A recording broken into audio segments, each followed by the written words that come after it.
Hey skiers, I'm Jeff from skiessentials.com. And I'm Bob. Happy Friday. Welcome back to our Top 5 Friday ski industry news videos. This happens to be episode 200. Yeah, and think back to where it started, Jeff. Yeah, it started in my basement during COVID when we all got sent home for COVID. And I was like, what do we do? Right. And then just kind of started doing a Top 5 Fridays video. And yeah, I mean, a big reason why is we've always done the written article, but yeah, a big reason why is because we couldn't kind of do our normal thing during COVID, and that was just an idea of something that we could do, and here we are. Yeah, 200 episodes later. Yeah. Crazy. I can't say that it's like taken off with popularity. I feel like we get a similar amount of views on episode 200 as we did on episode 20, but I appreciate everybody that watches, and Top 5 Fridays, at least for me, is fun and an opportunity for us to be a little looser and, I don't know, just a little less formal. Well, also Matt, who writes the articles, like we don't see skiing the same way. Like even though we work together and do mostly the same things, we view the activity differently. So it's nice to see like Matt's perspective. Yeah, and then we spin it into our perspective. Full disclosure, it doesn't happen to me very often, but I am not feeling very good today. I've been battling a little bit of a stomach bug or something for 3 days, so I'll stay over here. I handed the reins. Sounds like your wife's got it too, so yeah, she's at home snoozing right now. I think you're in trouble either way. You can't get away from it. Yeah, I handed off the bulk of the responsibilities to Bob. I'm also still kind of working hard on getting everything ready for our ski and snowboard test, which is coming up quickly. And then, before we get into the news, just a couple things. I think last week I mentioned that this week might be a boot week for content, and it was. Everything went as planned, so we did this kind of full review. I think we can call it a review of the AR1 on Wednesday. I've been skiing in this 110 flex here, and Bob has a 130 flex of his own. And then yesterday we chatted with Tom from K2 about this new K2 Cortex 140 zonal BOA, which was a very interesting conversation. It's fascinating talking to people like that, and Tom in particular was very, very nice and very friendly and enjoyable to have a conversation with. And I don't think there's any amount of BOA content that we can put out or anybody can put out that will stop people from saying there's no way that works. No, it's as solid of a conversation starter as you will find in the ski industry. It's fascinating. Yeah. And like one of the common comments is like, I don't believe that works for high-end boots. I won't believe it until I see athletes starting to use them, and they are. Right. Like across the board, like athletes were instrumental extremely involved in developing this boot, and this is what they chose. Right. So it's really interesting reading those comments. And I would also just make a slightly selfish claim that I think you and I put a fair amount of wear and tear and force on ski boots, and we're not leagues different than what a quote unquote athlete would do, and we have both been quote unquote athletes in the ski world. Yep. So anyways, I just think those comments are interesting, but check out those videos if you haven't seen them yet. And then no like major sale announcements, but what we're still dealing with right now is all the price drops on 2025 equipment. Great time to pick up a new pair of skis. I know I've said it before, but especially skis that like don't change for next year except for cosmetically, because I feel like you're getting a current ski at a good price. Yep. We still have demos for sale, but there can't be that many left. They got to be going pretty quick. They go fast. Yep. They go fast. Yep. So that's about it. Bob, take it away. Okay. That's all I had too. So nothing more to reiterate here. We can get right into... I glanced at your paper before we good. started. That was a cheat sheet. Get right into FIS results. This one is female heavy. The women had 2 downhills and 1 Super G in Norway this past week. In the first downhill, Breezy Johnson, top American finisher at 3rd. Jacqueline Wiles 8th. I mean, they're stacked. Lindsey Vonn 13th. Lauren Masuga 15th. So just a lot of finishes in the top 15 there for the U.S. women in the first downhill. And then in the second downhill, Masuga bumped up. She got 2nd place and only lost by 0.03 points, which I always think just must be devastating. I just think that's got to be a tough pill to swallow. But that's how they live their lives. Yeah. It's crazy. I feel like it is. Maybe it is and it isn't. Yeah. Like, still extremely good skiing and a great, so close. Great result. Breezy Johnson 10th, Jacqueline Wiles 14th, and Lindsey Vonn 16th. Again, that top 16 or so is American heavy for sure. And then in the Super G, kind of similar-ish results. Masuga top U.S. finisher at 12th, Lindsey Vonn 16th, and Jacqueline Wiles in the points at 27th. So real solid speed weekend there for the U.S. American women.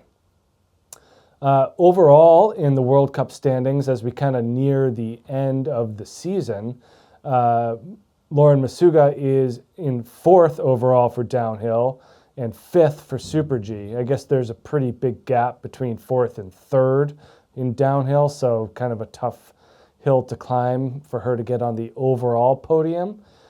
Breezy Johnson, 7th overall in downhill. Paula Moltzen, 8th overall in GS. And Michaela Schifrin, 6th overall in slalom. So even with pretty impressive.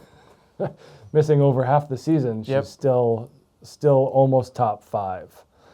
So 1 month to go, they can kind of pick up or drop however they see fit, I guess. The men, this will be pretty short. They had a couple races in Slovenia. No men finished the slalom race, and River Radamus was the top American finisher in the GS at 12th. That was very succinct. That is it. On to the Freeride World Tour. This took place in Georgia, the country. And did you watch it? No. Did you? Yeah, it was good. I watched the men's ski runs. So it was the last day of the weather window. Yeah. So they kind of squeaked it in after having avalanche issues the week prior or the first day. It was pretty gnarly, too. So speaking of avalanche, not to take your topic go for from it. you, Man, but you watched it. Speaking of avalanche conditions, there was, I don't remember who the skier was, but somebody triggered more than just slough. Yeah. You know, it wasn't like a big slab that broke off, but it was a pretty decent slide, and they had no idea, and they took a left turn and skied right into it. And did they make it out? No. No. He got caught in the avalanche. But he eventually made it out. Yeah, and he was like, his head wasn't buried. Yeah. It was like someone did have to come help dig him out because you know how hard that snow settles it's disgusting. in. But it was like most of his body wasn't buried, but it was gnarly. The whole event was gnarly. The conditions were crazy. So it wasn't Marcus Goguen that triggered the avalanche, right? Because he won. Yes. So he won the event, and it was his 2nd Freeride World Tour win in a row, and also his 2nd Georgia win in a row. So he seems to have that pretty dialed. Also, shout out to him because it sounds like going into that event, he was feeling similar to how I'm feeling now.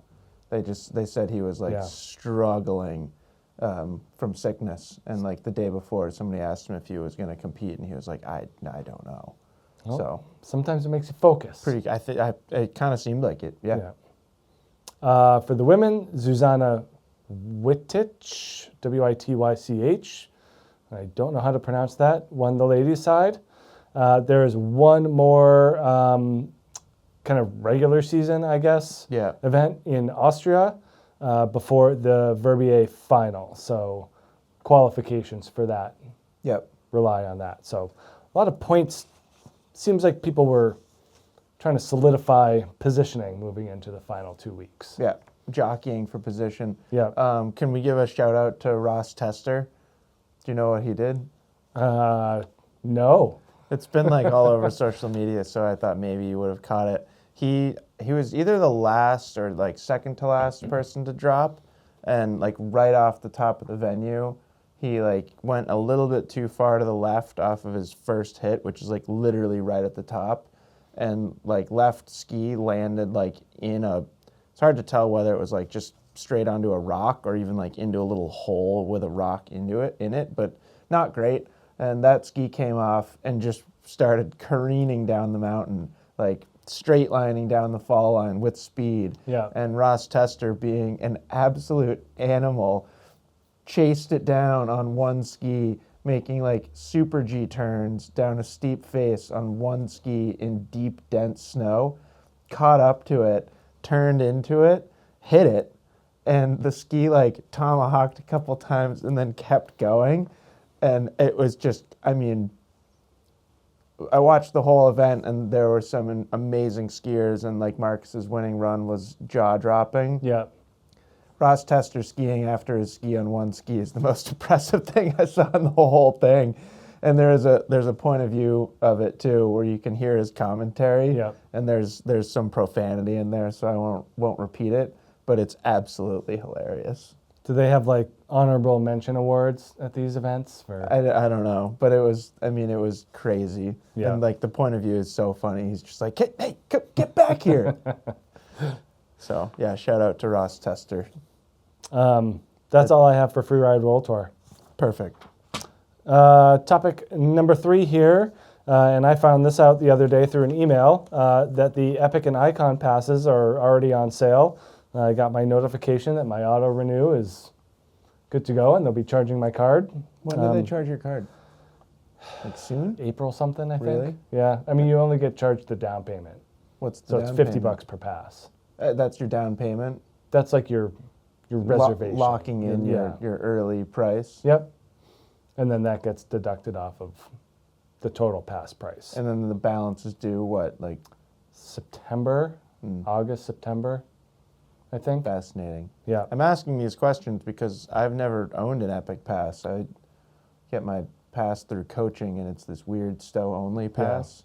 But if anybody from Green Mountain Academy is watching, you can consider this my resignation for next year. Very likely. So I will be buying an Epic Pass. So I'm curious about these things. It might be an unpopular opinion, but I love my Epic Pass. Yeah. And it's like, it's great for me and my family, Yeah. and it's convenient. We live here, we ski here. It's not like we're going to go support another mountain. Like, it's just Drive up to Jay and buy a ticket. Yeah, it just doesn't work for what we do, but I get it. So both of those big passes are already on sale. They've announced pricing and offerings for the 25-26 season. Epic is going up to $1,051 for the full pass. That's an increase of 7%, while Ikon going up to $1,329, which is a plus 9.4%. So. And did I see that Ikon now gets you unrestricted access to A Basin? Yeah, did you see it right here in my notes? No, I didn't. All right, well, let's get to it. Like, that's gone full circle. So Epic had them, Yeah. and then And then it was A like, Basin dropped them? sort of, yeah. But I feel like there was like a couple years in there where you could get like X amount of days at A Basin. I don't remember exactly. Yeah. But it feels like it's just gone totally full circle. And then Altera bought A Basin last year, and they kept their same pass structure throughout last year, and now it's Wrapped into Ikon. in. Yeah. So I don't know what that'll do to Summit County, getting all Epic and Ikon pass users up. Up I-70. I-70 through that tunnel. Yeah.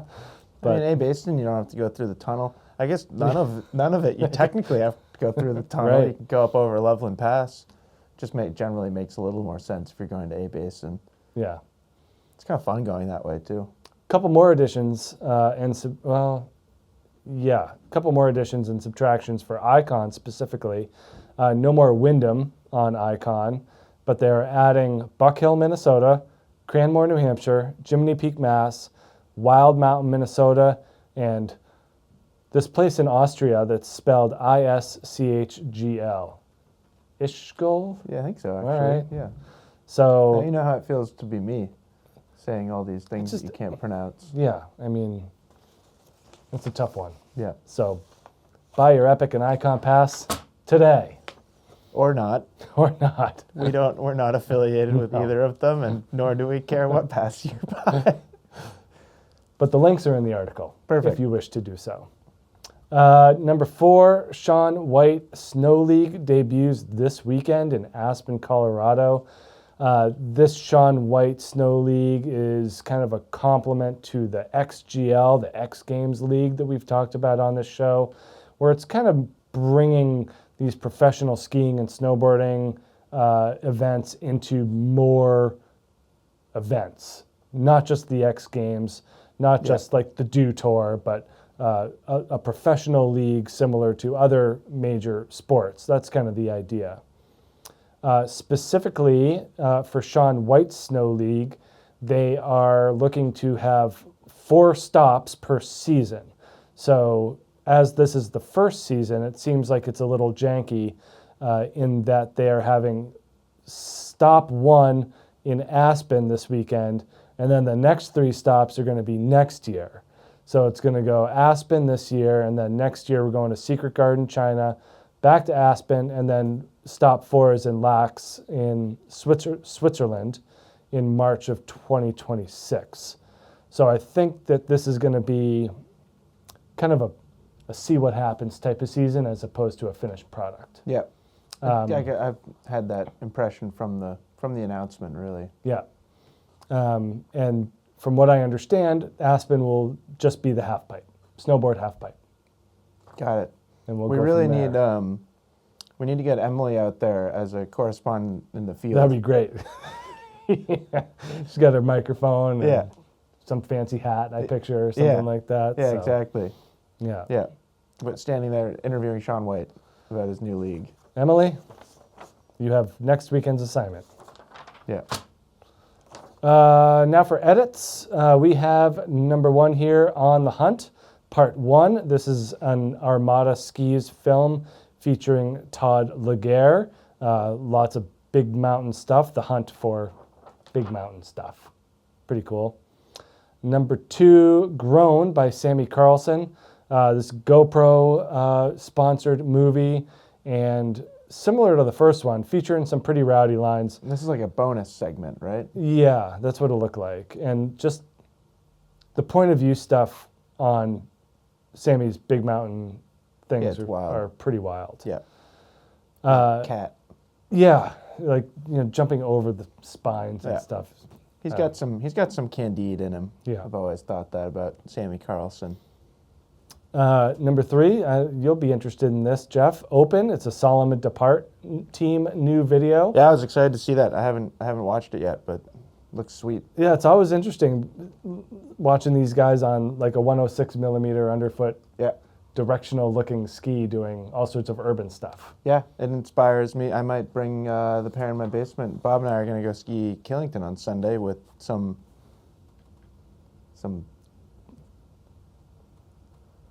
people. Yeah, I was going to say fans, but it feels like such a weird thing to say. And I don't really feel like I have any fans. But we're going to go ski with some people on Sunday at Killington. Maybe I'll bring the Depart. You're going to do Depart? Maybe. Well, I don't know. You can bring a bunch. I don't know. Ski a different ski every run. Yeah.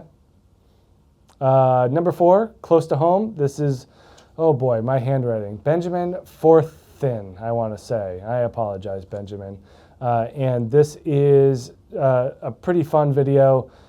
Ikon Ski Center in his hometown of Bergen, Norway. So it's kind of like a pro skier making a video of them skiing their home mountain. That's awesome. So I love that stuff. Pretty cool. Yeah. And that's it for edits of the week and concluding episode number 200 of Top 5 Fridays. Jeff, thanks for toughing it out and being here. We were going to get Matt in here, but I reminded you this was episode 200 and got to do it. I told Allie I was getting pressured into doing it, and she said, don't succumb to peer pressure. You should go home. And I was like, Well, that's how that went. You know me better than that, Allie. Yeah. Yeah, no, thanks for watching. It's been like 5 years. That's crazy. Yeah. Yeah. But yeah, we'll be out at Killington on Sunday, and hope you guys are having fun skiing wherever you're at and not getting blown off the mountain like we did this morning. Yeah, you can hear the wind out there. Gnarly. It's going to blow the building over. Yeah, it's crazy. Yeah. So, Anyway, yeah. have a great week, and we will talk to you soon. Bye.